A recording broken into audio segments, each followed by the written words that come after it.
మాంకాళి జాతర బోనాలు నిన్న ఉదయం 4:05 నుంచి ప్రారంభమైనటువంటి బోనాలు రాష్ట్ర వ్యాప్తంగా కానీ దేశవ్యాప్తంగా ప్రపంచవ్యాప్తంగా కూడా మీ మాధ్యమాల ద్వారా ప్రజలందరూ వీక్షించారు. అమ్మవారి భక్తులు మీరు చూసారు. నిన్న ఉదయం నుంచే కొన్ని వేలాది మంది ఆడపడుచులు అమ్మవారికి బోనాలు సమర్పించుకునేటువంటి కార్యక్రమం, ఆ తర్వాత తొట్టెల ఊరేగింపులు కానివ్వండి, ఈరోజు ఉదయం 4:30-5 గంటల వరకు పలారం బండ్ల ఊరేగింపులు జరిగినాయి. ఇప్పుడు కూడా రంగం కార్యక్రమం, అమ్మవారు భవిష్యవాణి చెప్పినటువంటి విషయాలు కానివ్వండి, ఆ తర్వాత అంబారీ ఊరేగింపు, ఘటం ఊరేగింపు, మళ్ళా సాయంత్రం యథావిధిగా పలారం బండ్ల ఊరేగింపులు మరి అంగరంగ వైభవంగా జరుగుతున్నటువంటి సందర్భాలు. ఉజ్జయిని మహంకాళి దేవస్థానానికి ఒక చరిత్ర ఉంది. అమ్మవారిని దర్శించుకొని బియ్యం పోయడం, బోనాలు సమర్పించడం, అమ్మవారిని వేడుకుంటే రాష్ట్రంలో సుభిక్షంగా వర్షాలు పడతాయి, రైతాంగం సంతోషంగా ఉంటారు, ప్రజలందరూ సంతోషంగా ఉంటారు. అమ్మవారిని వారి మొక్కు తీర్చుకుంటే మంచి జరుగుతుంది అనేటువంటి నానుడితో జరుగుతున్నటువంటి కార్యక్రమాలు గడిచిన 200 సంవత్సరాల నుంచి జరుగుతున్నాయి. సరే, నిన్న జరిగినటువంటి కార్యక్రమాలు కూడా మీరు చూస్తున్నారు. లక్షలాదిగా ఇక్కడికి భక్తులు వచ్చినటువంటి సందర్భాలను కూడా మీరు చూసారు. బట్ నేను ఒక అన్ఫార్చునేట్ థింగ్ ఇక్కడ జరిగినటువంటిది, దానికి నేను ఒక ప్రజాప్రతినిధిగా ఈ ప్రాంత శాసనసభ్యునిగా బాధపడుతున్నా. తప్పకుండా వాళ్ళని ఎవరైతే జోగినీలు ఉన్నారో వాళ్ళ జీవితమే అమ్మవారి భక్తులుగా ఉండేటువంటి వాళ్ళు మరి వాళ్ళను కూడా క్షమించమని కోరుతూ ఉన్నాం. ఎందుకంటే జరిగినటువంటి సంఘటన మనం చూసినాం, మీ మాధ్యమాల ద్వారానే నేను చూసిన. ఆ టైంలో నేను లేను ఇక్కడ. కాబట్టి ఇవన్నీ ఇంత పెద్ద జాతర లోపల మరి పోయి వాళ్ళకి అపశృతి జరగడం అనేది కూడా బాధాకరమైనటువంటి అంశం. దానికి చింతించడమే కాకుండా తప్పకుండా ఫర్దర్గా ఫ్యూచర్లో అటువంటి ఇబ్బందులు, ఆటంకాలు లేకుండా తప్పకుండా జాగ్రత్తలు తీసుకుంటామని చెప్పి తెలియజేస్తాం.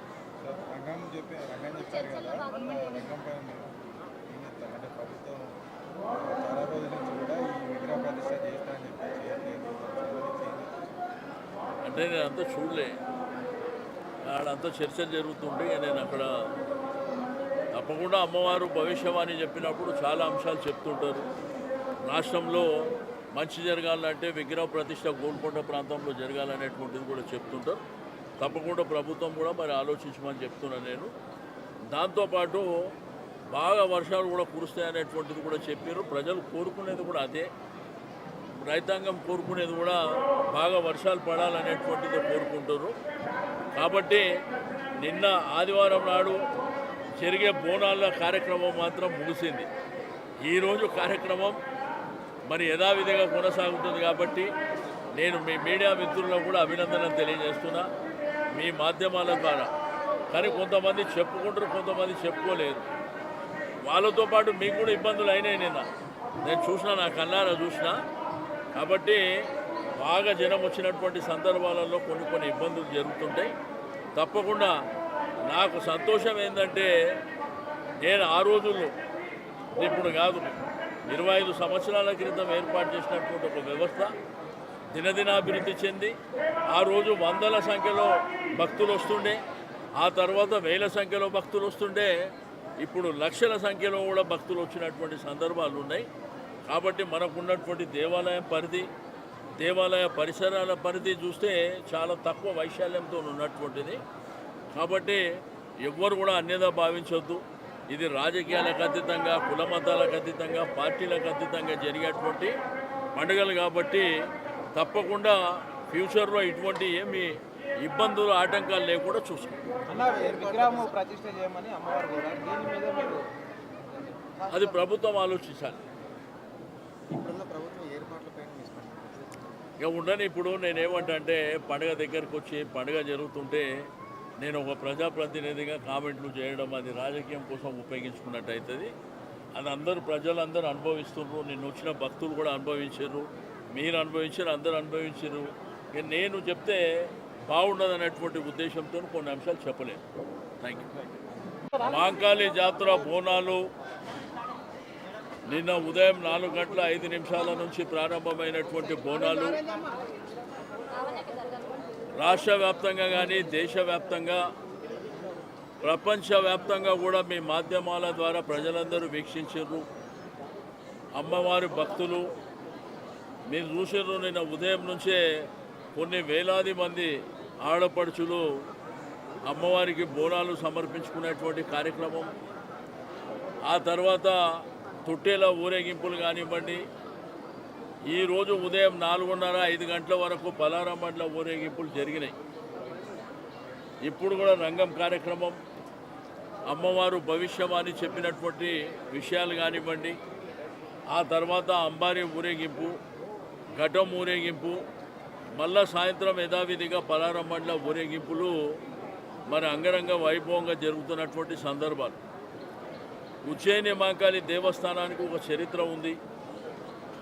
అమ్మవారిని దర్శించుకొని బియ్యం పోయడం, బోనాలు సమర్పించడం, అమ్మవారిని వేడుకుంటే రాష్ట్రంలో సుభిక్షంగా వర్షాలు పడతాయి, రైతాంగం సంతోషంగా ఉంటారు, ప్రజలందరూ సంతోషంగా ఉంటారు, అమ్మవారిని వారి మొక్కు తీర్చుకుంటే మంచి జరుగుతుంది అనేటువంటి నానుడితో జరుగుతున్నటువంటి కార్యక్రమాలు గడిచిన 200 సంవత్సరాల నుంచి జరుగుతున్నాయి. సరే, నిన్న జరిగినటువంటి కార్యక్రమాలు కూడా మీరు చూస్తున్నారు.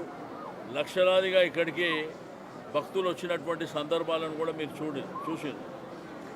బట్ నేను ఒక అన్ఫార్చునేట్ థింగ్ ఇక్కడ జరిగినటువంటిది, దానికి నేను ఒక ప్రజాప్రతినిధిగా ఈ ప్రాంత శాసనసభ్యునిగా బాధపడుతున్నా. తప్పకుండా వాళ్ళని ఎవరైతే జోగినీలు ఉన్నారో వాళ్ళ జీవితమే అమ్మవారి భక్తులుగా ఉండేటువంటి వాళ్ళు మరి వాళ్ళను కూడా క్షమించమని కోరుతూ ఉన్నాం. ఎందుకంటే జరిగినటువంటి సంఘటన మనం చూసినాం, మీ మాధ్యమాల ద్వారానే నేను చూసిన. ఆ టైంలో నేను లేను ఇక్కడ. కాబట్టి ఇవన్నీ ఇంత పెద్ద జాతర లోపల మరి పోయి వాళ్ళకి అపశృతి జరగడం అనేది కూడా బాధాకరమైనటువంటి అంశం. దానికి చింతించడమే కాకుండా తప్పకుండా ఫర్దర్గా ఫ్యూచర్లో అటువంటి ఇబ్బందులు, ఆటంకాలు లేకుండా తప్పకుండా జాగ్రత్తలు తీసుకుంటామని చెప్పి తెలియజేస్తాం.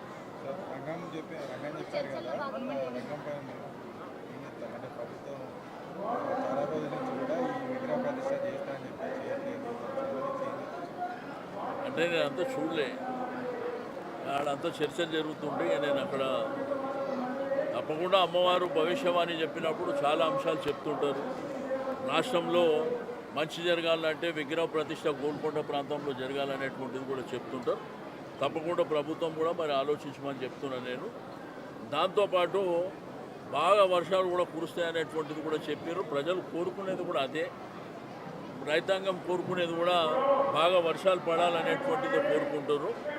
కాబట్టి నిన్న ఆదివారం నాడు జరిగే బోనాల కార్యక్రమం మాత్రం ముగిసింది. ఈరోజు కార్యక్రమం మరి యథావిధిగా కొనసాగుతుంది. కాబట్టి నేను మీ మీడియా మిత్రులకు కూడా అభినందనలు తెలియజేస్తున్నా మీ మాధ్యమాల ద్వారా. కానీ కొంతమంది చెప్పుకుంటారు, కొంతమంది చెప్పుకోలేరు. వాళ్ళతో పాటు మీకు కూడా ఇబ్బందులు అయినాయి.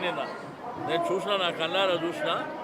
కాబట్టి బాగా జనం వచ్చినటువంటి సందర్భాలలో కొన్ని ఇబ్బందులు జరుగుతుంటాయి. తప్పకుండా నాకు సంతోషం ఏంటంటే నేను ఆ రోజుల్లో, ఇప్పుడు కాదు, 25 సంవత్సరాల క్రితం ఏర్పాటు చేసినటువంటి ఒక వ్యవస్థ దినదినాభివృద్ధి చెంది ఆ రోజు వందల సంఖ్యలో భక్తులు వస్తుండే, ఆ తర్వాత వేల సంఖ్యలో భక్తులు వస్తుండే, ఇప్పుడు లక్షల సంఖ్యలో కూడా భక్తులు వచ్చినటువంటి సందర్భాలు ఉన్నాయి. కాబట్టి మనకున్నటువంటి దేవాలయం పరిధి, దేవాలయ పరిసరాల పరిధి చూస్తే చాలా తక్కువ వైశాల్యంతో ఉన్నటువంటిది. కాబట్టి ఎవ్వరు కూడా అన్యదా భావించొద్దు. ఇది రాజకీయాలకు అతీతంగా, కుల మతాలకు అతీతంగా, పార్టీలకు అతీతంగా జరిగేటువంటి పండుగలు. కాబట్టి తప్పకుండా ఫ్యూచర్లో ఇటువంటి ఏమి ఇబ్బందులు, ఆటంకాలు లేకుండా చూసుకుంటాం. అది ప్రభుత్వం ఆలోచించాలి. ఇక ఉండని. ఇప్పుడు నేనేమంటే పండుగ దగ్గరికి వచ్చి పండుగ జరుగుతుంటే నేను ఒక ప్రజాప్రతినిధిగా కామెంట్లు చేయడం అది రాజకీయం కోసం ఉపయోగించుకున్నట్టు అవుతుంది. అది ప్రజలందరూ అనుభవిస్తున్నారు. నిన్న వచ్చిన భక్తులు కూడా అనుభవించారు, మీరు అనుభవించారు, అందరూ అనుభవించారు. ఇక నేను చెప్తే బాగుండదు అనేటువంటి ఉద్దేశంతో కొన్ని అంశాలు చెప్పలేను. Thank you.